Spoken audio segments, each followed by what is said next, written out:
Celebs Radio Network presents Fireside Chat with Larry and Paul. Hello and welcome to Behind the Scenes News, btsnews.com.au.com.net. Our main story of today's Behind the Scenes News is the arrival of Paul into the studio, and we cross now to Paul, who's just arriving in the studio. Please take a seat for me there. Oh, hello. How you doing? And you are the man with the accent most separated from the way you look. It's so different from how I walk. In the world. And this is a new Guinness World Record, Guinness World Record, man with most different accent. Yeah. So how did this come about? When did you realise that you were different? Oh, when I was 4 years old. Mm-hmm. Say that again. When I was 4 years old, I realised I had totally different accent for how I perceived to be. Yeah, and where did you grow up? Leicester. Is that racist? Yeah. I don't know. Who knows? No, it's fine because we don't know where the accent was from. We don't know where the accent was from. Could be from anywhere. Don't you be jumping to conclusions. Welcome to this behind the scenes fireside chat exclusively for monthly supporters for Flaps. We welcome you, we thank you, and we love you.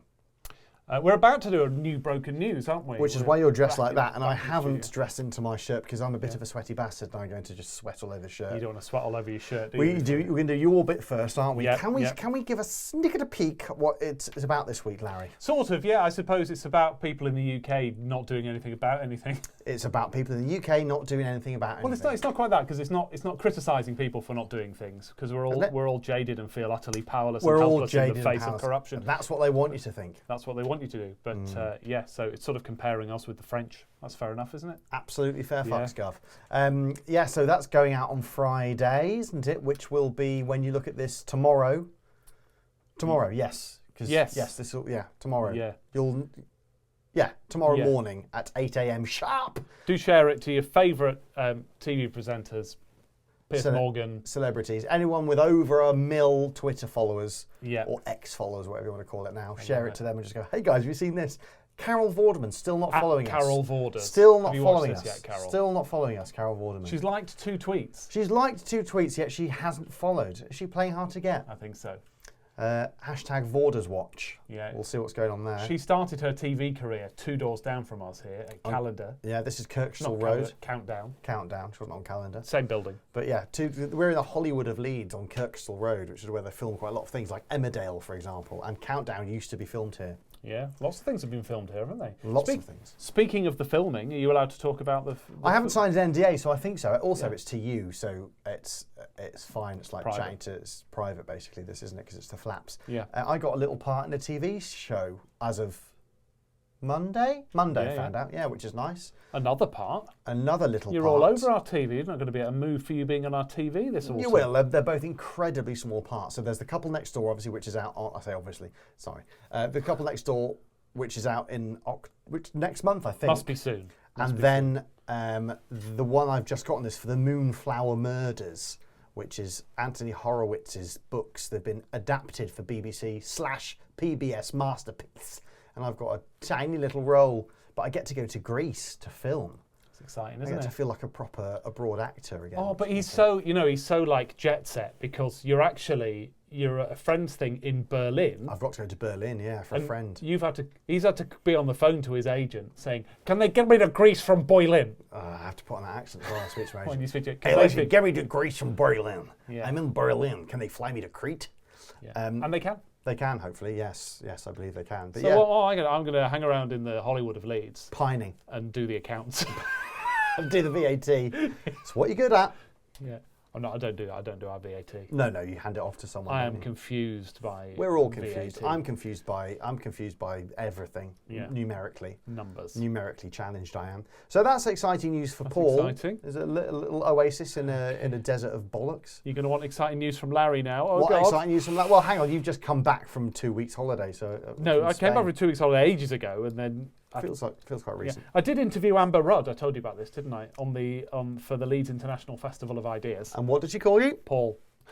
So I think maybe her people have done a bit of research, like who's in, because politicians and ex-politicians are like, who's doing the interview? Yeah. To find out what it is they're going to say. Get some dirt on you. And do they want to be interviewed by that person? Like if Tommy Robinson wanted to interview you, you'd probably go, no thanks, mate. I don't know. I'll see you down the pub later, though. Yeah, absolutely. See you around in Nans. So I think they did a bit of research, looked at Larry and Paul, and then she's called me Paul. I mean, to be honest, it was the first time I met Amber Rudd, who... Did you meet her in person? Over Zoom. Oh, okay. Yeah. So it wasn't... She's not like one of the terrible ones because she did resign on a point of principle. Yeah. But is she old school, that I don't agree with them, but I can respect them conservative, or is she new wave arsehole money grabber conservative? I think she's sort of quite centrist conservative. She's like into PR. I'm sure she was a bad guy at one point. Thinks Boris Johnson is scum. Yeah. Hers was the Windrush scandal. Yeah. That cost her job. And she tried to cover it up or something. She did a really bad job with it. It was handled incredibly badly. Yeah, I can't remember the exact details, but that cost her a job. And then, quite snooty and self-important.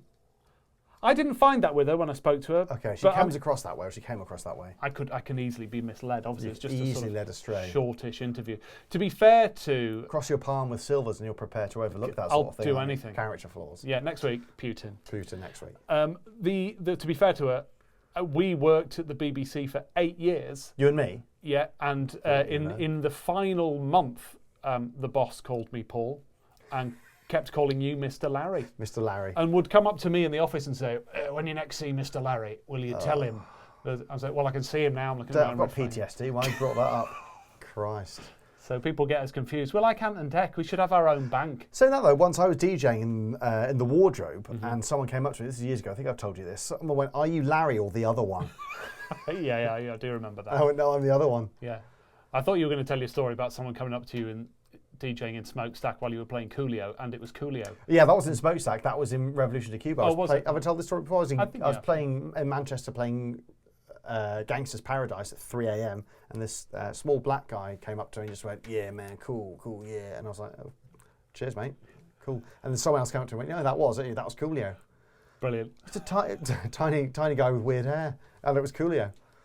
That was weird, isn't it? And you were playing his tune to him. I was playing his tune to him. He must have thought I would do that on purpose. Nice moment for you. What an absolute coinkydink. Nice moment for you. Yeah. We did a bit of corporate work this week. We did, unfortunately. Which brings me on to our next point, which is that there's no show back tonight. There's default no show until we announce the show. Yeah. So sorry if you're expecting a show on Thursdays. There's no show for the foreseeable future. Because we want to have a little think about it. That seems quite harsh. But no, but like we want to think about it. Well, I want to bring it back in some... I was chatting to Frank J from the Chili Shop, lovely Frank J from the Chili Shop, who's an official sponsor of Beat Off Paul, working title. We need to come up with a new title. Top of the to-do list. And sort of like saying we want a bit of a change, a little tweak, because otherwise it feels like we're doing the same thing over and over again. Yeah. We need to evolve it somehow. Yeah. But until we've sat down and talked about it, I don't think we should do a live show. And it's the time to do that, isn't it? But aside from anything else, Paul's working in Ireland when we'd be doing a live show this week. Yes, I'm off to Ireland. Yeah. I'm working in 2 weeks' time, so it's... Sorry, guys. Yeah. Sorry. But listen, you get this. I hope this is some sort of consolation. And also, you get to see us the wrong way round, which no one ever does. Also, big breaking news, which I didn't even mention. We're back on Have I Got News For You? We are. Oh, did we not mention that last time? I don't think we did, because hasn't it only just happened? Yeah. So we're writing for an episode in October. When I'll be in Greece. He'll So they've agreed to, this is so jammy, I feel like I'm bragging, but I'm not. I don't get a chance to brag about anything. So basically, because I'm in Berlin, this is the reason that, so basically, we're writing on the Tuesday, aren't we, for Have I Got News For You? And that was meant to be a travel day where I travel from the UK to Crete.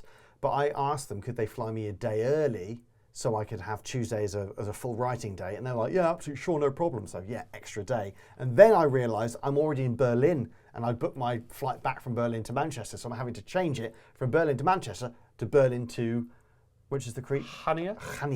Halkidiki? Heraklion. Hania. Hania, I think it's Hania. One of them. Anyway, so that's what I've been doing today. So he's going to be like overlooking the sea in Hania, which is a beautiful by town. The pool, right? If I got new sea lines by the pool, getting you on Zoom in this windowless office. I'm going to make that day hell Your for you. I'm sordid going to say, little come on, brief. come up with something. That's not good enough. What would Hislop think? Yeah. Yeah. So that's exciting. And we're also we've just been in discussions this morning with the lovely, lovely boys at Exploding Heads. Yeah, don't tell anyone about this. No. This is also a secret. That is but top secret, isn't it? We're going to pitch something with Exploding Heads As a collab to Radio 4. And some other people as well, but we need to wait until... You're right. I realised I'm a bit creasy in this shirt and I didn't want to... Oh, My posture's so bad. terrible posture. I look like a Harry Enfield character. Oh, look I it's a good look. need to get my posture right. It's So really, that'll be exciting if that happens, yes, won't it? it'll be truly exciting. I think I know what will happen. I think they'll bite for the summary. Then they'll say, yeah, we want to know more. So, by the summary of the idea that we have. Yeah. Then they'll want more, and then we're into Let's talk about the idea. Let's talk about the idea and let's bounce. So, what you think about this idea? Do you think we should talk about the idea? I think so. Yeah. So originally the idea was the working title is SPADS. Okay, so it's about special advisors. They're abbreviated to SPADS. And originally it was going to be sort of like behind the scenes of government and stuff, but which is quite the thick of it. We know, but that was 20 years ago. And then we were having a discussion today, and we were like, what if Parliament had to get moved out of London to somewhere like Milton Keynes or Bradford, and that was the reason for the sitcom. We like the idea of Bradford because obviously we're in West Yorkshire. Yeah. And we know stuff about this area. And it's a place where you can imagine London types would be like, oh God, got to go to Bradford. Which would be which is all quite funny, right? It is quite funny, yeah. Yeah. So anyway, that's our idea. Let us know what you think of it. Don't copy it Yeah. or tell anyone about it. anyone. This is like a top secret Fireside chat. It's hot. That was hot and fresh. That was. Wasn't it? Usually we've got nothing to talk about, but this week we have quite a lot of interesting stuff to talk about. We've rattled on for 10 minutes already. Yeah, I hope you don't think this is in any way being immodest. Just like I say, we never get anything to talk about usually, do we? Mostly our behind the scenes is us going, things aren't working out, we're running out of money and we're getting no interest from anywhere. We're still running out of money. We still have no interest from anywhere, and we're still going nowhere. But it just seems like things are working. We're trying to do something about it. Yeah, we're trying to. Trying not to be bitter. Yeah. Bitter bastards. Right, okay, we have to go and record a broken news, yes. which you're absolutely going to love on Friday morning when it appears. Please share the heck out of it. Yes, tomorrow morning, 8 a.m. BST still? Yeah. Yeah, BST. It'll be on YouTube. So please, it's really important that you share the YouTube link specifically. That's better. Because it's better, because we're trying to grow YouTube, and it's harder to grow YouTube than it is to get a blowjob from the Pope. Yeah. Although you did. He did give me a hand shandy once. Not this one. I mean, like, John Paul II. Very good. When was it? Like 1500? Two popes ago. Okay. Sorry, I'm not up for my Catholicism. Yeah, I'm going to have to test on your papal knowledge when we get off camera. Yeah. Anyway, blasphemy and braggery. That's what this what Fireside Chat's been all about. But thank you so much for being a monthly supporter. It means a lot. It's incredible, and we love you a lot. And don't forget, email hello@larryandpaul.com if you want to let us know what you think of anything that we've been chatting about. If you want to suggest anything, or if you want to tell us that you think we're horrible people. Yeah, that's fine as well. That's also fine. We'll get a little bit of that. We can put you on comments of the week if it comes back. Who knows? Right, we love you. We'll see you soon. Bye! Bye. Oh.